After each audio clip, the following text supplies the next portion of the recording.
Welcome to another episode of Bethany Talks About Stuff. I'm your host, Bethany F. DeVors, author of the Sea Adrasian Chronicles, available from Amazon. I'm your host, Bethany F. DeVors, author of the Sea Adrasian Chronicles, available from Amazon.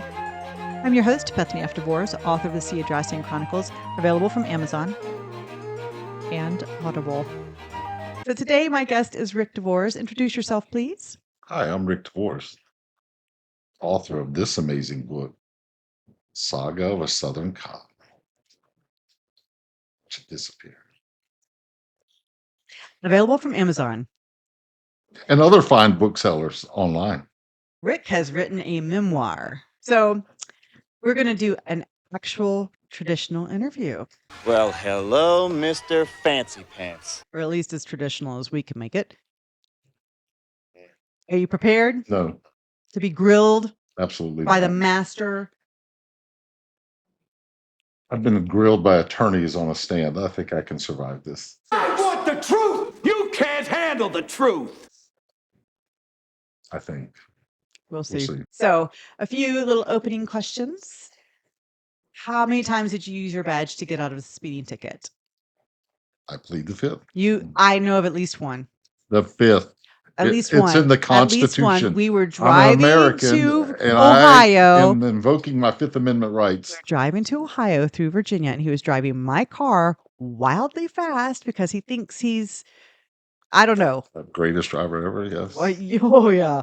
And I kept saying, in Virginia, they will stop you. Those highway patrol, they are very strict. They will stop you and give you a ticket. Sure enough, we got stopped. And what did Ricky do? I pulled out my driver's license. Which happened to be in his case with his Credentials, my badge. his badge. Yes. And he's like, oh, did not give him a ticket. Did not give him a ticket. That is not the reason I didn't get a ticket. It may have been the reason we were traveling. We were going to see our grandmother who was very, very ill right before she passed. Yeah, I told the trooper that, and he had a kind heart. Well, when I got pulled several years later and got my ticket, I told him that the reason I was speeding was because I was trying to get past that 18-wheeler to see the sign, to see what restaurants were at the next exit so I could decide if I wanted to stop or not. I was really hungry. Apples and oranges. I got a ticket. Okay. What's your cop nickname and who gave it to you? Big Daddy. Big Daddy. Yes. Why? Who calls you Big Daddy? Who called you Big Daddy? Everybody that I started my career with called me Big Daddy. Okay. I was the youngest guy on the shift. I was 19 years old when I started at this agency. I had just gotten married. I had a newborn child, and I'm like 6'2", 220 at the time. So they called me Big Daddy. Okay, that's fair. I guess. It's pretty funny. Is this the kind of questions I'm getting all day? There'll be better questions. This is just a warm up. We're just warming up. I mean, do I need to answer some philosophical questions? Oh, please don't. Please don't. You think, therefore I am. Cannot take your philosophy. There you go. Okay. Anyway, we'll just keep moving along. Okay. Tell us about the actual book. What inspired you to write the book? I believe you're speaking of this book. Yes. So, over the course of my career, I've had some crazy incidents occur, as most law enforcement officers do. But I was literally hounded by several people who put some of these stories on paper. I retired in January of this year. For those of you listening in the future, 2025. And I had free time on my hands. So I said, it's time to write the book. What surprised you most about yourself or the stories that you chose to tell when you were writing the book? What surprised me is once I started sitting down and thinking about how many times I almost died, it hit home. I never really reflect upon it. Once the incident was over, it's usually over. But once I started counting the number of them, I'm like, well, I can't include all those in the book because it would be, several hundred more pages long. And it's just part of the job. Yeah. I'll be honest, when I was reading the book, to proofread, edit it, I was surprised. Like, I did not realize how many crazy situations you had been in law enforcement. And that was just the tip of the iceberg. Yeah, it was disturbing, to be honest, because I'm your sister, and even though I make fun of you, I don't want anything bad to happen to you, obviously. Not in my will. Unless it is inflicted by me. There's no insurance money with your name on it. Oh, don't worry. I'm well aware. Help me, I'm poor. How did you decide what to leave in the book or what to leave out of the book? I'm a pretty voracious reader, so I know how stories should flow, and I tried to use stories that help flow the narrative from one chapter to the next. There were so many, I had to eliminate a lot of things, obviously, but just highlights. That's why it's memoirs and not a biography. I chose highlights and tried to run with those. It's really good. And don't let There it may go to be your a head. sequel. Okay. Well, describe your book in 3 words. Well, that's difficult. 3 words: authentic and true, which means the same thing. You can try that one I really again. like how you used "and" as one of your 3 words. See, I would have just been like authentic, true, No. weird, whatever. Like, No, you said 3 words. I made a sentence out of it, even though I just repeated myself in that sentence. I want to hear more about your career as a law enforcement officer. So, what are you most proud of in your career? I'm still alive. I mean, that's good. I thought so. I mean, I make fun of you, but I'm actually glad. Yeah, I survived. Anything else notable maybe that you'd want to highlight? Probably being tasked with forming a homicide unit and having a very successful run in that unit with the highest clearance rate in the state that I now reside. What's something that you wished you had been able to do during your career? Always wanted to be on the U.S. Marshals Fugitive Task Force. Really? Yeah, I wanted to track down fugitives. I didn't kill my wife. I don't care. Never had that chance. Not formally with the Marshals. Right. Oh, that's cool. What's the most ridiculous call you've ever responded to? That is, they're too numerous. A lady used to call us on night shift back when I was a patrol deputy,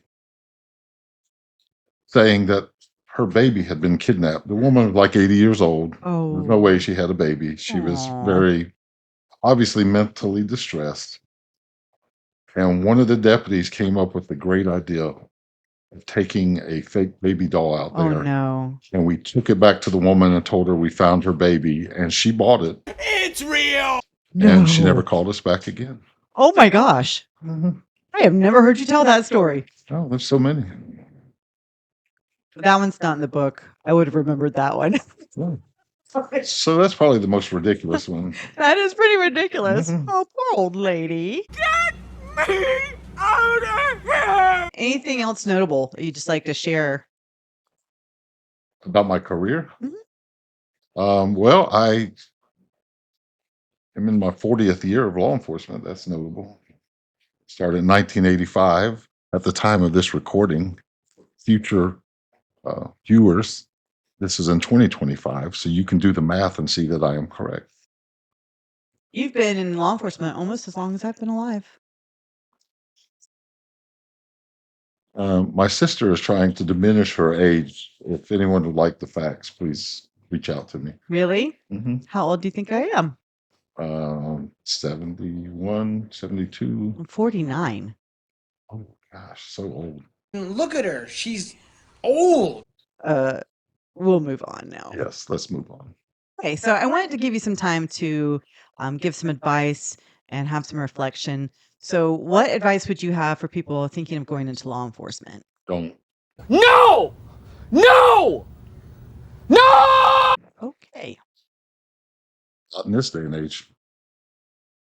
When I started my career, law enforcement was fun. And we were actually allowed to police the way that We need it to. Now with videos and cameras everywhere, you are critiqued by armchair quarterbacks every move you make. Um, I mean, if you have thick enough skin and you think you can tolerate that, go for it. If not, you need to find another profession. That and the other thing that I see in my current position are youngsters coming into this profession who think that de-escalation is the answer to everything. Sometimes, my friends, I hate to break it to you, violence is the answer. Yeah. If you can't inflict harm on someone when it's necessary, if you can't take a human life, then you have chosen the wrong profession. I can see that. I could actually really see that. Also, I would say, like, something that bothers me that I've noticed is how even here, and we're in South Carolina, we let a lot of people go. Like, I've been watching a couple of the most recent kind of local things that have been going on, and the sheriff, sure enough, is out there. They're arresting these people, and then boop, right back out on the street. No consequences. No, you know, quick put them out on bond for almost I had nothing. someone just yesterday tell me, we, speaking of law enforcement, let these people back on the street. No, that's not how it works. That is your local judges, uh, whether it be magistrate judges or wherever you're at, maybe a justice of the peace, or we have circuit court judges here. That is on them, not on law enforcement. They are the Right. ones letting these criminals back out to repeat offend over and over again. Which has to be super discouraging for law enforcement. You do the job, the hard work of catching these people, getting them off the street, and then the judge just goes, you can go back. It's totally cool. I It's can tell you that the jurisdiction which I ran the homicide unit in, there are more murderers walking around on the streets on bond than there are sitting in jail with no bond. I can believe it. I can believe it. Yeah. Yeah. It's terrible.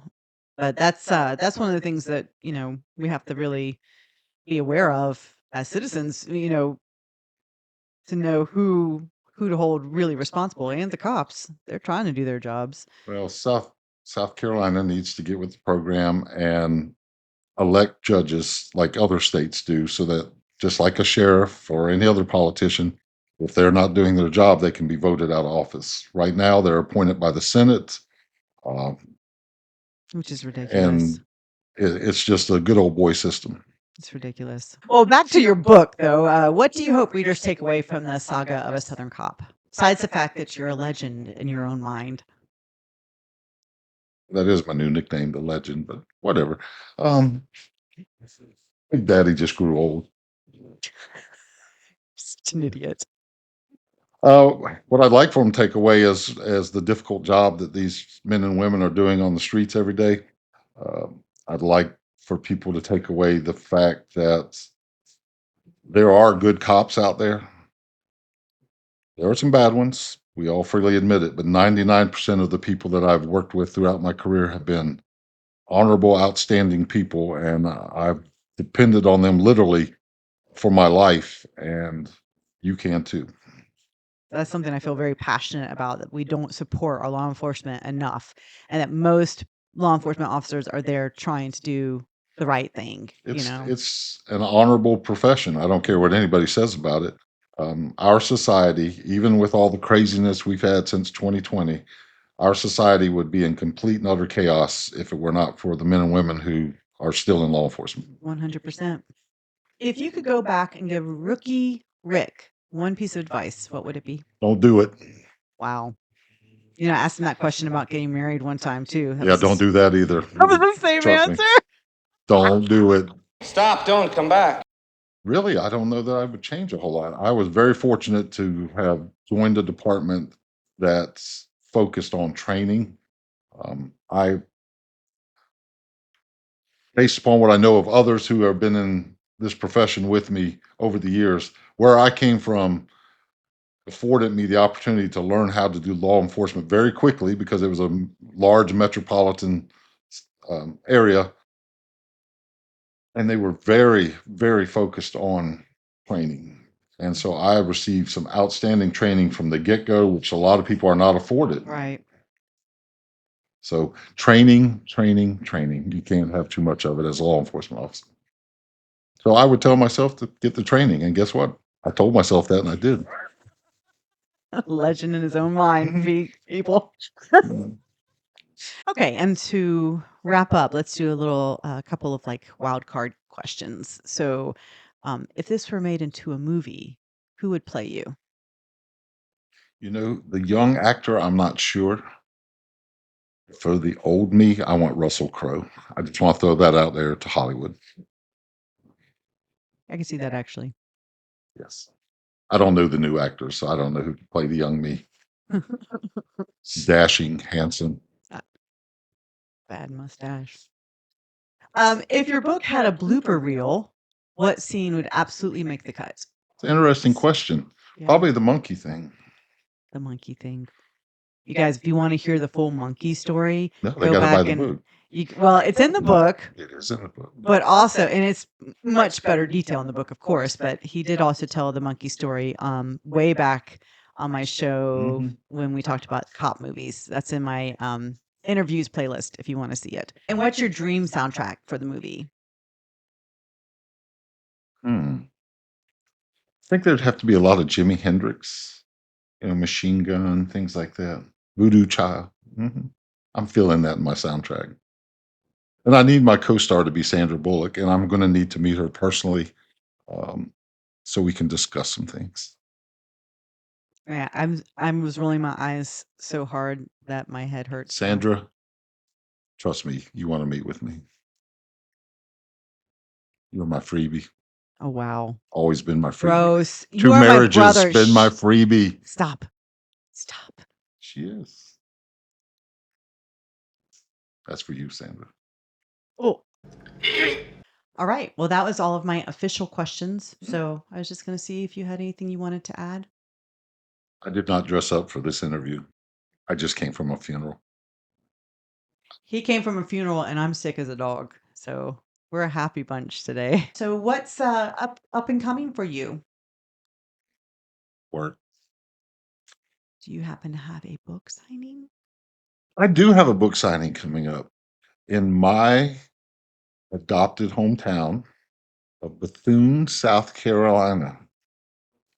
Look that up on a map. Good luck. Very small community.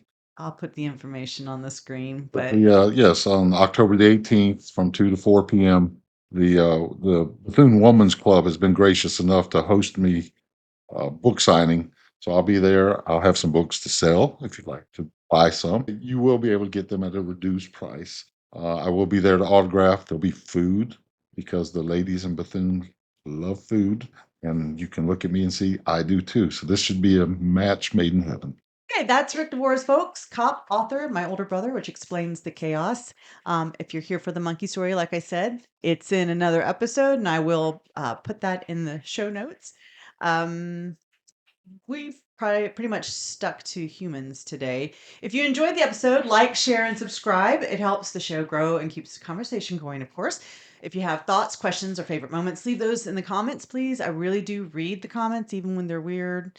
I do read them. And you can find Rick's book, The Saga of a Southern Cop, on Amazon and other online retailers. And as always, that's it for now.